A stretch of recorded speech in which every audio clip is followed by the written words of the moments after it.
up, y'all? How y'all doing? I hope everything is going well. So tonight I'm actually gonna do a private dining for Valentine for a client of mine, and I'm really excited to do that.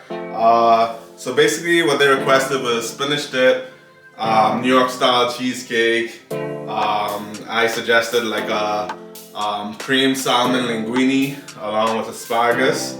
And yeah, so basically I did the cheesecake and the spinach dip in advance because that does take a while.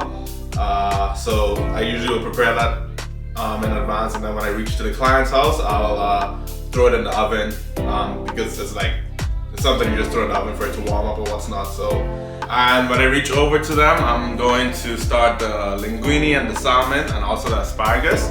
And present the dish to them, and yeah, I'm so excited for it. So yeah, let's go.